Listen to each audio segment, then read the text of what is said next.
Buenas tardes, soy Fernando Mesina. Hoy les voy a hablar de infecciones micóticas asociadas a pacientes HIV en cuidados intensivos.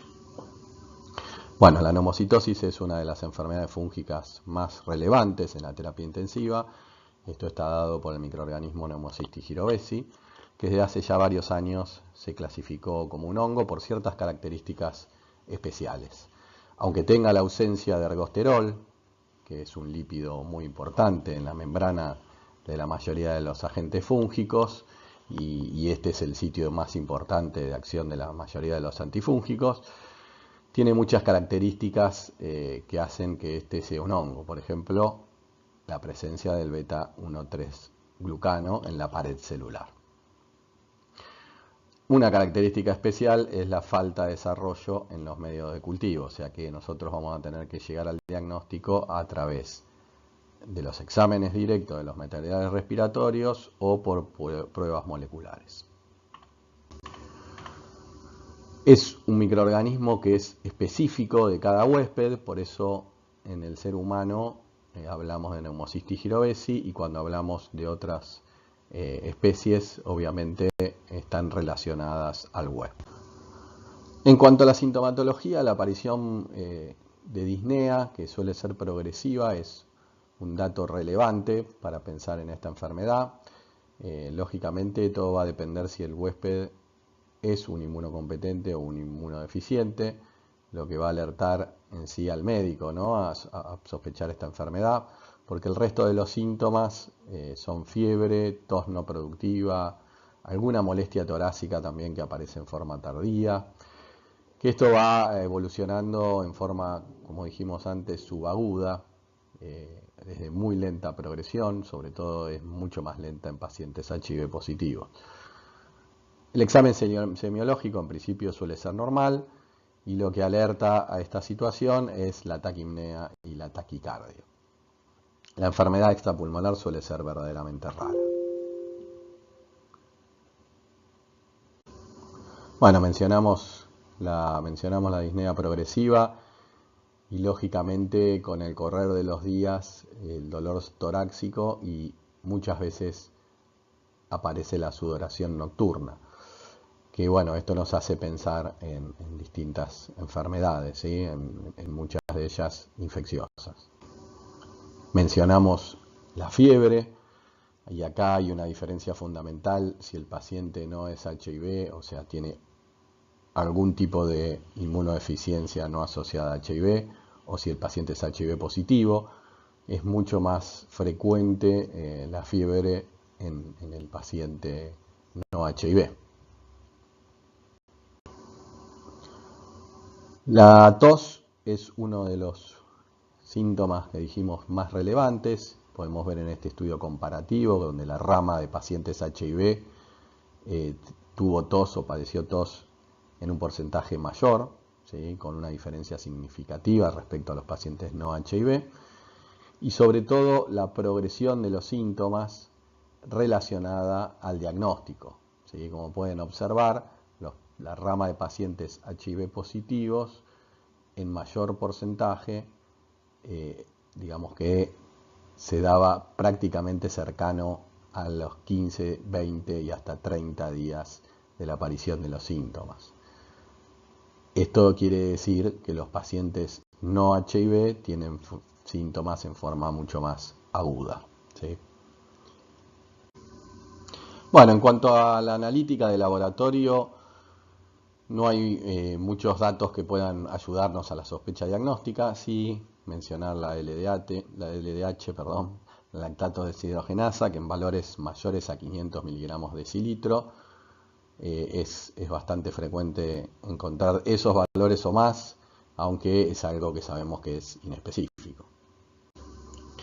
Bueno, ya cuando nos mencionamos los patrones tomográficos y hacemos hincapié en la tomografía, porque vamos a ver más adelante que las placas de tórax a veces no ayudan para esta situación, o por lo menos es difícil tener la sospecha.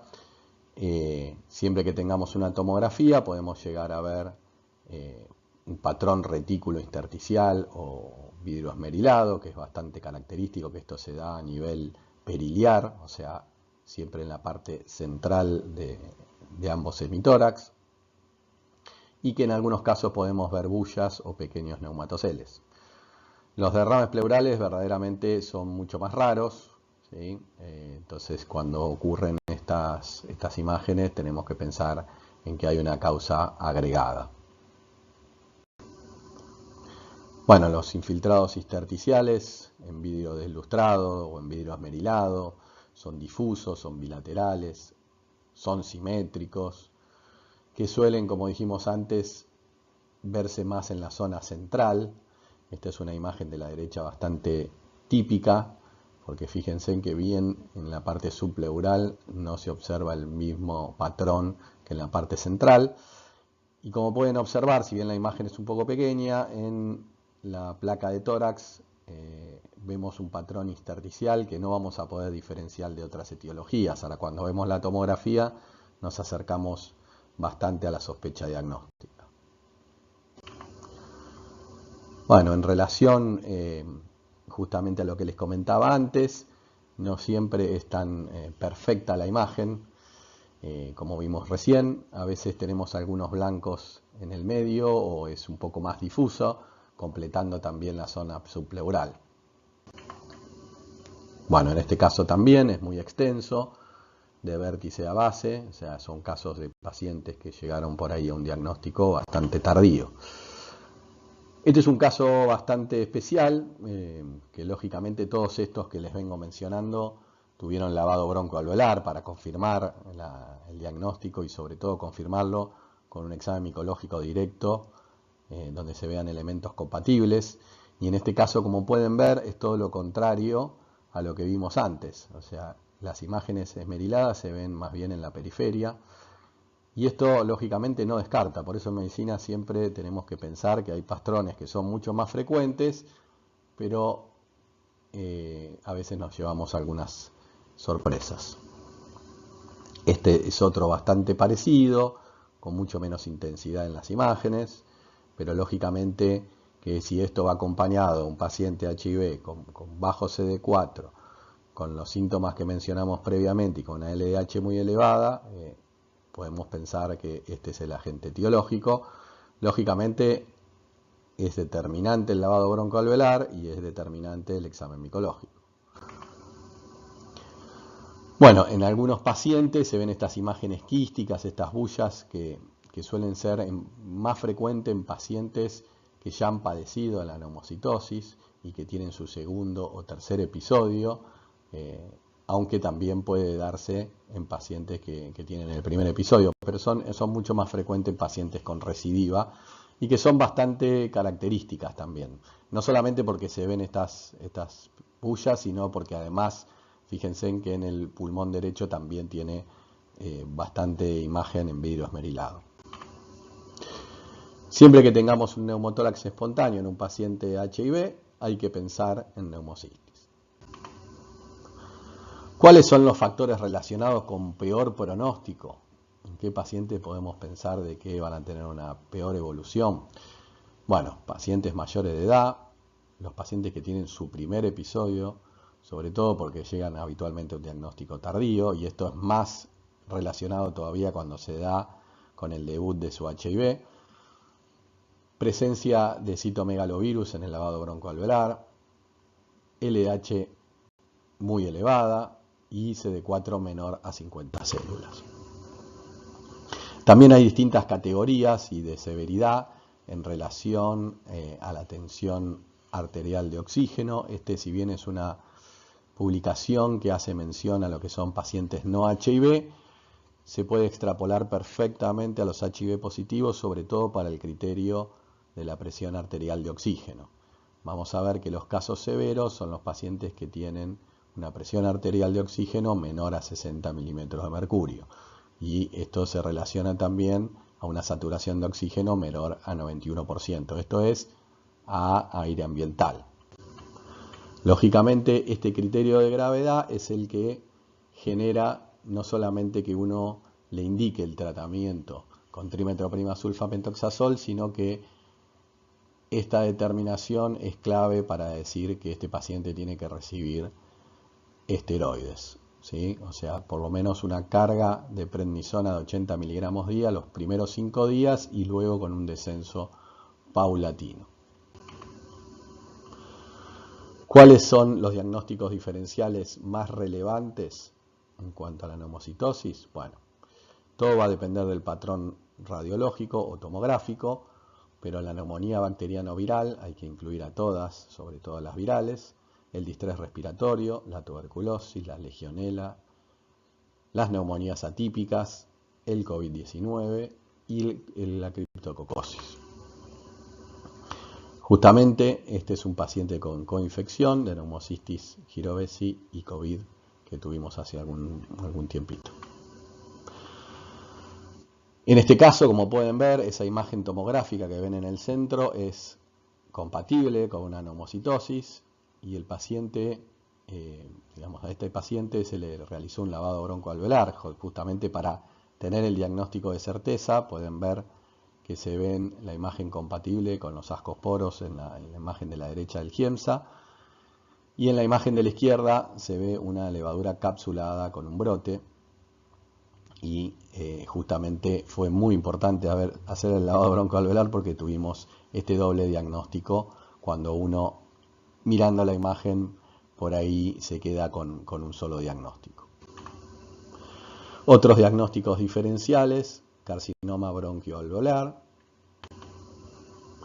proteinosis alveolar pulmonar, ¿sí? Es bastante semejante, o sea, puede confundirse perfectamente un diagnóstico con otro. Y la terapia, como dijimos, bueno, en los casos graves, lógicamente el corticosteroide. La terapia de elección hoy por hoy sigue siendo trimetroprima sulfametoxazol a dosis de 20 miligramos kilo de trimetroprima, ¿sí?, por día, dividido en 4 dosis. Esto se da por 21 días. Los esquemas de segunda línea, bueno, pueden ser primaquina, clindamicina de 30 miligramos y 600 miligramos 3 veces por día. La pentamidina es una buena opción también endovenosa, 4 miligramos kilo día. Y en casos que, digamos, ya la enfermedad es moderada, se puede optar por un régimen donde utilicemos la dapsona más la trimetroprima. Bueno, este es un estudio donde compara 3 ramas. Es un estudio que, si bien es observacional, es un estudio relevante porque siempre nos preguntamos qué pasaría si al paciente, además de darle la trimetroprima sulfametoxazol, le agregáramos otro tratamiento. Y bueno, en este caso pueden ver que el grupo 1, que es el que está a la izquierda, se utilizó como monoterapia la trimetroprima sulfametoxazol. El grupo 2 se utilizó trimetroprima sulfametoxazol más clindamicina. Y en el grupo 3 se utilizó la trimetroprima sulfametoxazol más una equinocandina. Que esta es siempre la pregunta que nos hacemos, si una equinocandina ayudaría a que el paciente tenga una evolución mejor o que, digamos, esto disminuya sobre todo la mortalidad. Bueno, en estos 3 esquemas, donde tuvieron prácticamente un promedio de 100 pacientes cada rama, no hubo diferencias significativas y esto se, digamos, comparó no solamente el día, la primera semana, sino la evolución de 3 meses. Así que no hubo diferencias entre estos 3 tratamientos. Bueno, sabemos que al ser enfermedades que se dan en pacientes inmunodeprimidos y pacientes y enfermedades que tienen una alta prevalencia, se indica profilaxis primaria. ¿Cuándo indicar profilaxis primaria? Bueno, pacientes que tienen menos de 200 CD4 o pacientes que tienen menos de 14% de CD4 o pacientes que tienen más de 200 CD4 pero menos de 250 si el inicio de tratamiento de antirretroviral tiene que ser, digamos, por alguna situación en especial, no lo puede iniciar en forma temprana, ¿no? En relación a qué droga vamos a utilizar, se utiliza frecuentemente trimetroprima sulfametoxazol a dosis de un comprimido de 160-800 en forma diaria y continua. Como alternativa se da el esquema de 3 veces por semana, que es el que solemos utilizar nosotros. Otras opciones es la dapsona, ¿sí? O el atabacuano.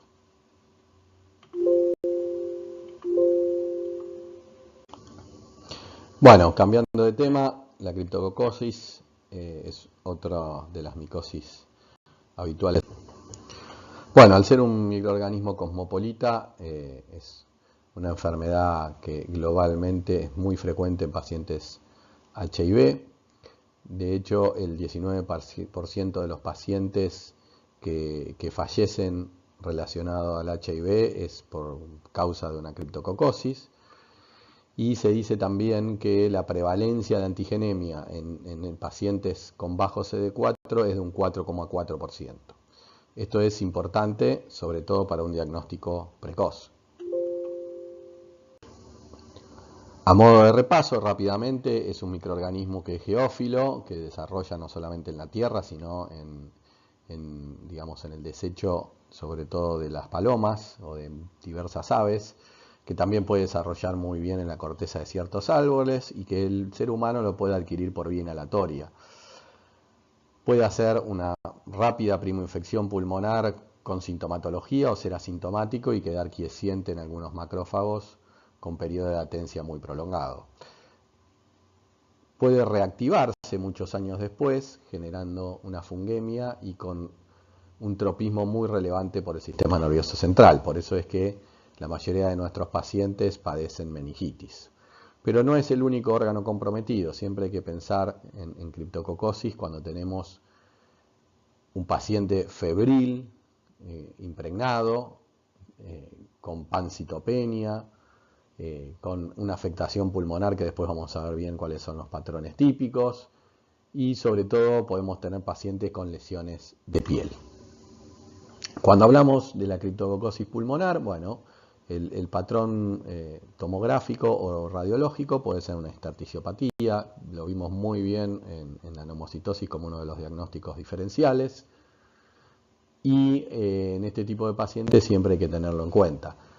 Como podemos observar en la foto de la izquierda, en la placa de tórax, digamos, tenemos diversos diagnósticos para pensar. El lavado broncoalveolar nos demostró que era una criptococosis y ese fue su único diagnóstico de neumopatía. Además del patrón intersticial, también podemos tener nódulos que se cavitan y liberan el contenido, quedando imágenes cavitadas pequeñas, sobre todo pequeñas de la pared, ¿no? Una pared delgada en general. A veces podemos tener nódulos con virus esmerilado. Esto va a depender mucho de la respuesta del huésped. El paciente de la derecha y el de abajo a la izquierda eran pacientes que presentaban una reconstitución inmunológica, con lo cual estaban generando mucha inflamación, y esto era producto de padecer la enfermedad y estar en tratamiento antirretroviral. Hemos tenido algún que otro paciente con una imagen similar a una neumonía bacteriana, paciente con lesiones tipo nódulos grandes o tipo consolidación cuando se lo ve en una radiografía. Después, cuando vemos en la tomografía, nos damos cuenta que son nódulos. En las imágenes de piel o las lesiones de piel, lo más frecuente es observar pápulas que en general se dan en el polo cefálico con una umbilicación central. Frecuentemente podemos llegar al diagnóstico con este tipo de lesión. A veces decimos que son pocas y muchas veces nos encontramos con pacientes que tienen múltiples lesiones. Bueno, en este paciente justamente observen en las tomografías que además de tener mucho impacto en piel, tenía lesiones pulmonares. Este es un paciente que justamente estuvo internado en la sala 2 de nuestro hospital, donde fíjense en que la lesión que marcamos como 1 era una pápula bien típica, y después tenía una lesión que mencionamos como 2, donde la morfología de la lesión era diferente, o sea, no era una pápula, era una lesión que está muy costrosa, sobre todo porque había sangrado. Le tomamos la muestra y, como pueden ver en el GIEMSA, la lesión se veían levaduras capsuladas. Este es el mismo paciente, lógicamente, después del tratamiento. Es muy raro de observar, pero hemos tenido una paciente con lesión de la mucosa, una lesión en la boca, en este caso en la lengua. La verdad que es un caso muy extraño, normalmente afecta piel y es muy rara la afección de mucosa. Nódulos ¿sí? En diferentes lugares, o sea, colecciones directamente, porque esto lo podemos verificar en la tomografía. Pero es importante mencionar que el 94% de los pacientes que padecen lesiones de piel van a tener compromiso meningio. Por eso es que siempre hay que ir a descartar el compromiso meningio. Sobre todo porque la meningitis por Cryptococcus no es una meningitis muy florida, salvo que esté con hipertensión endocraniana. Los pacientes suelen presentar cefalea y fiebre, y ya si sabemos que es un paciente con bajo CD4, tenemos que realizar la punción lumbar. Hoy por hoy, seguramente lo van a hablar con Gabriela en la charla de ella, pero la antigenemia nos ayuda mucho a decidir si lo punzamos o no a ese paciente. Pero antiguamente siempre decíamos que paciente con cefalea y fiebre se punza. Bueno, hoy con la antigenemia podemos tener esa ayuda a través del suero. Como pueden observar en este trabajo, el deterioro del sensorio y la rigidez sobre todo se da en menos del 25% de los casos. O sea que para que no ocurra eso hay que hacer el diagnóstico lo antes posible. Las tomografías en general son en la mayoría de los pacientes normales. Cuando vemos dilatación de los ventrículos, que es lo más frecuente de observar, son pacientes que tienen, digamos, una larga evolución de su enfermedad, con lo cual debemos tener el diagnóstico antes por el pronóstico del enfermo. En la resonancia se puede ver hiperintensidad en T2 y FLAIR, sobre todo en los núcleos de la base. Esto se relaciona mucho a lo que son la dilatación del espacio de Virchow Robin, y esto tiene que ver con los quistes gelatinosos de la criptococosis. Uno de los pronósticos más relevantes, o por lo menos lo que más nos interesa para saber ante qué enfermo nos encontramos, es los niveles de antígeno en cefalorraquídeo. O sea, cuanto más alta sea la antigenorraquia, peor es el pronóstico. Esto, como pueden observar en las dos fotos del examen directo, donde se ven dos tintachinas distintas de distintos pacientes, el paciente que presentaba menos levaduras tiene una correlación de 1 en 10, y el que presenta más levaduras tiene 1 en 10.000. ¿Cuál es otro factor importante, no solamente para el pronóstico, sino para el tratamiento? Es controlar la hipertensión endocraniana. Siempre que tengamos un paciente con hipertensión endocraniana, el tratamiento de esta es punciones lumbares evacuadoras. En algunos casos, cuando esto no es suficiente, tenemos que, digamos, solicitar la evaluación por neurocirugía para una eventual derivación ventrículo, que puede ser lumboperitoneal o ventrículo peritoneal. Les mencioné lo de la terapia anticipada, se los menciono ahora. El antígeno en suero es importante, sobre todo en pacientes HIV con bajo CD4, realizarla de rutina previo al inicio del tratamiento antirretroviral, o paciente internado con sospecha de bajo CD4, siempre es importante para tener lo más rápido posible el diagnóstico, ¿sí? La utilizamos justamente en pacientes con sospecha de bajo CD4 en la internación, y si es positiva tenemos que hacer, digamos, las distintas pruebas para ver en qué situación se encuentra ese enfermo. Sobre todo ir a buscar los lugares donde mayormente se encuentra el Cryptococcus. Es en sistema nervioso central, en hemocultivos y en las lesiones pulmonares. ¿Cuál es la indicación del screening? Bueno, siempre utilizarlo previo al inicio del tratamiento antirretroviral. Enfermos internados con fiebre o impregnación sin un diagnóstico etiológico. También es importante esta inmunocromatografía utilizarla en el líquido cefalorraquídeo cuando la tinta china es negativa, y sobre todo utilizarla para la titulación en líquido cefalorraquídeo, por lo que vimos es el pronóstico.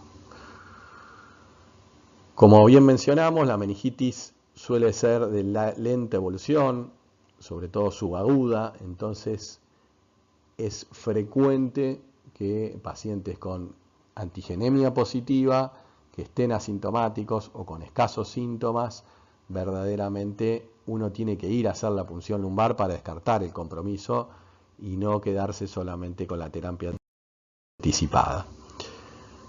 ¿Qué es lo que debemos hacer cuando ocurre esto? Toda antigenemia positiva hay que hacer la punción lumbar hemocultivos, que pueden ser por lisicentrifugación o los automatizados de bacteriología, y una tomografía de tórax para ver si tiene lesiones pulmonares. En el caso de que tenga lesiones pulmonares, bueno, ahí se observará si es posible realizar un lavado broncoalveolar.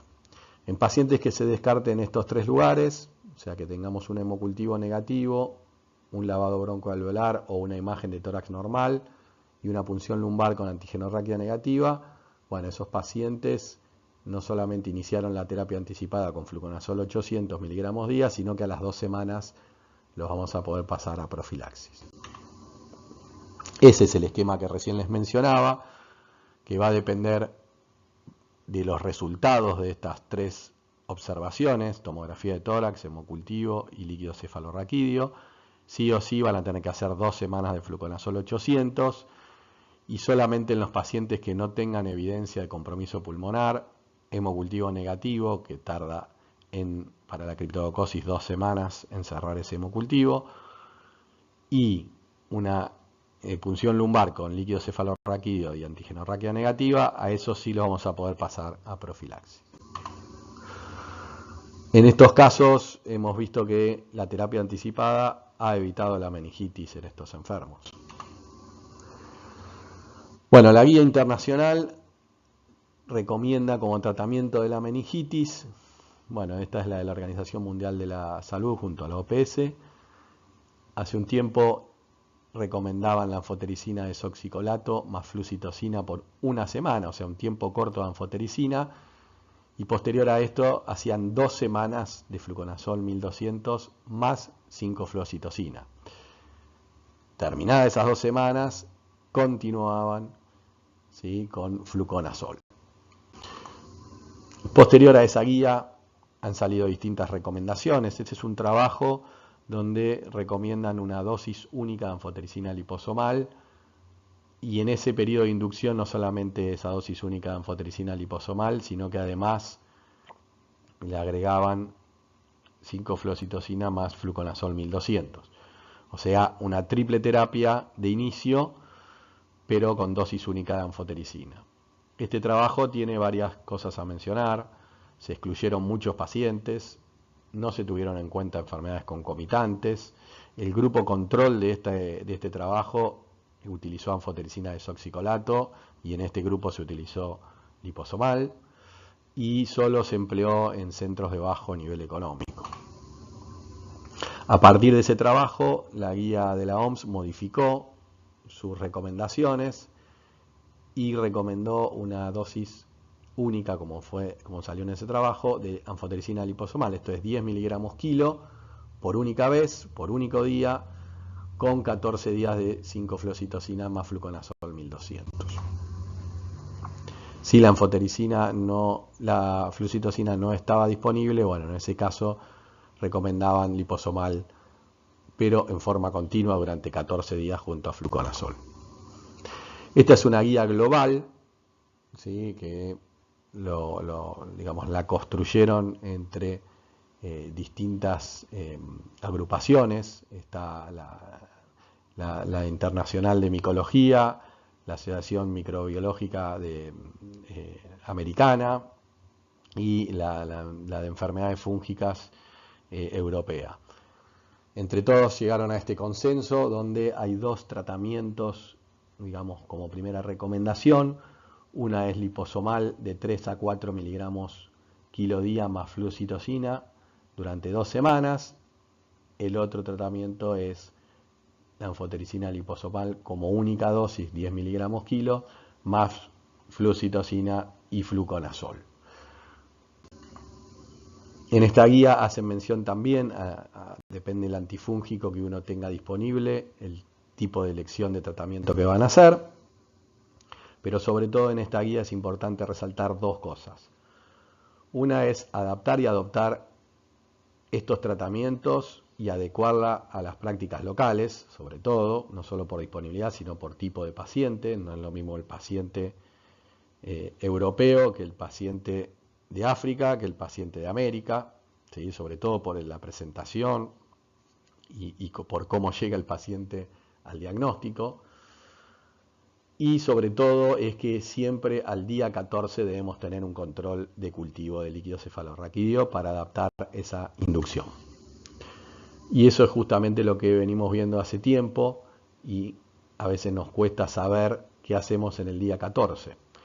Porque lógicamente uno hace la punción al día 14, pero tenemos que esperar 2 semanas para el cierre del cultivo. Entonces prolongamos la inducción, le cortamos a todos en 2 semanas la inducción y bueno, en general nos solemos basar bastante en lo que es la concentración de antígeno inicial de la primera punción lumbar.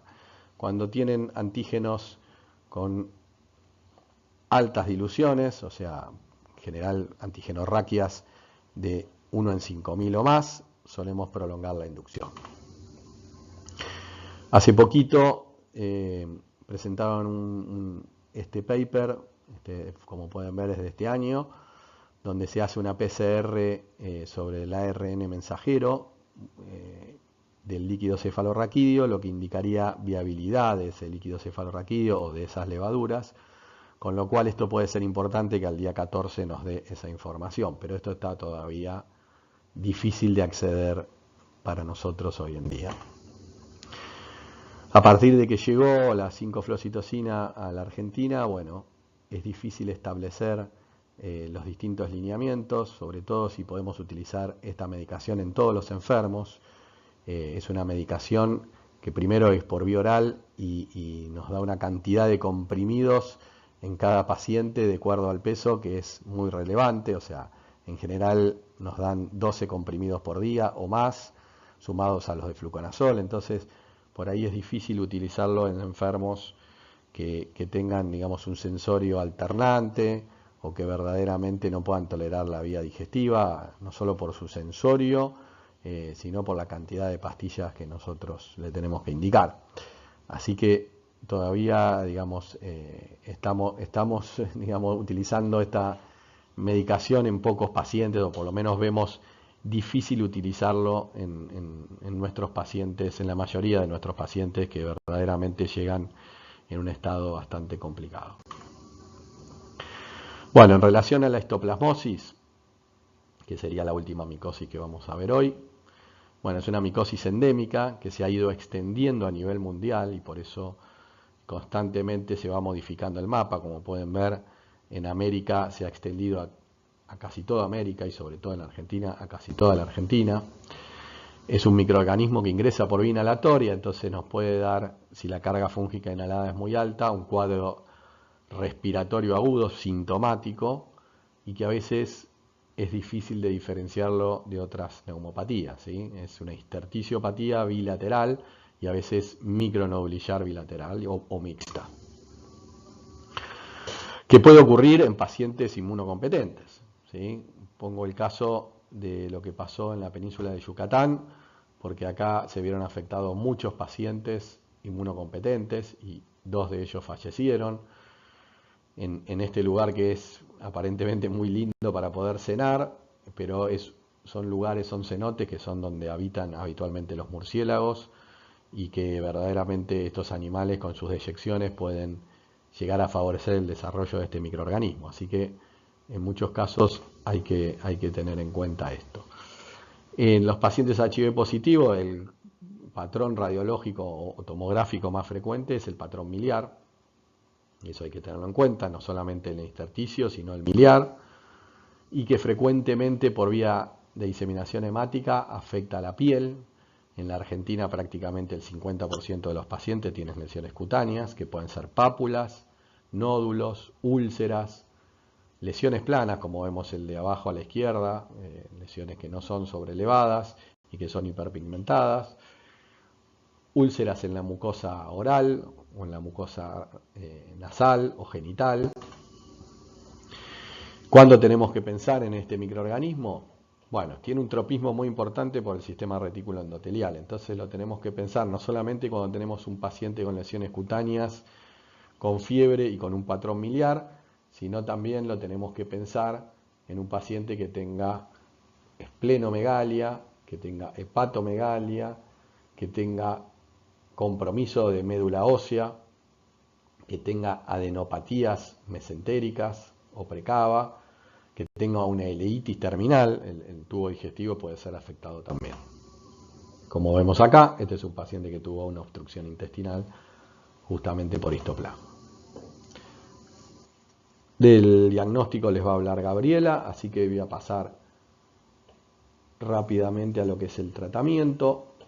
El tratamiento, bueno, hasta hoy lo recomendado en las guías internacionales son 2 semanas de anfotericina, luego itraconazol 400 miligramos día. En los pacientes HIV se dice que entre 3 meses y 6 meses es el tiempo de dosis plena, y esto va a depender de la evolución del huésped. Y posterior a eso pasa a la profilaxis secundaria, ¿sí? Bueno, a partir de este trabajo se puso en boga de pensar en una dosis única también de anfotericina para los pacientes que padecen histoplasmosis, y en este trabajo demostraron que tanto una dosis única de anfotericina de 10 miligramos kilo, lógicamente después pasaba a itraconazol, o la segunda rama que utilizó esa dosis de 10 miligramos en el día 1 y que en el día 3 utilizó 5 miligramos kilo, y versus la otra rama que utilizó en forma continua, como solemos hacer, 3 miligramos kilo de anfotericina liposomal por 2 semanas, no hubo diferencias significativas. E incluso la nefrotoxicidad se vio mayor en la rama de el tratamiento prolongado que en la rama de la dosis máxima por única vez. Ese trabajo es el que vemos acá, donde también hubo algunos criterios de exclusión, con lo cual uno siempre tiene que mirar esto. Los pacientes con tuberculosis concomitante los sacaron del trabajo, los pacientes con compromiso del sistema nervioso central, los pacientes, digamos, con peor pronóstico, ¿sí? Hubo 26 pacientes que eliminaron porque eran pacientes graves, los pacientes con falla renal de ingreso, o sea que no es para utilizarlo tampoco en todos los enfermos, ¿sí? Estos son justamente los criterios de exclusión que están en un apéndice suplementario. Esto siempre es importante tenerlo en cuenta. Cuando hablamos de histoplasmosis grave, bueno, va a ser grave o moderadamente grave cuando tengamos un paciente en insuficiencia respiratoria, que tenga signos neurológicos, que tenga insuficiencia renal de entrada, que tenga trastorno de la coagulación y alteración general funcional según la Organización Mundial de la Salud. Esto es un paciente que está confinado a la cama. Hay un trabajo reciente que también intenta categorizar con el pronóstico de lo que tiene que ver con esta enfermedad, y el pronóstico, para el pronóstico hicieron una puntuación y justamente tuvieron en cuenta los pacientes que fallecían antes de los 30 días contra los pacientes que tenían una supervivencia a los 30 días, esto es un estudio retrospectivo, y vieron que los pacientes que fallecieron dentro de los 30 días eran pacientes que habían tenido trastornos cognitivos, que habían tenido disnea, que habían tenido un patrón intersticial, ¿sí? Fíjense en que ahí diferencia el patrón intersticial del micronodular bilateral, o sea que tener un patrón intersticial muy probablemente se relacione a un paciente que tenga su prima infección estando inmunodeprimido, ¿sí? Hemoglobina menor a 9 y plaquetas menor a 100.000, o sea, probablemente un paciente con pancitopenia. ¿Cuál es la diferencia de tratamiento en sí en pacientes que padecen compromiso del sistema nervioso central? Bueno, en estos pacientes, hoy por hoy, la recomendación es anfotericina liposomal 5 miligramos kilo durante como mínimo un mes, ¿sí? Y en algunos casos requerimos más tratamiento, todo depende de la evolución. Como conclusiones podemos decir, como son varios temas, que conocer las presentaciones clínicas y los patrones de imágenes más frecuentes ayuda a solicitar los estudios necesarios para el diagnóstico, que de eso les va a hablar muy bien Gabriela. Bueno, eso es todo, muchas gracias.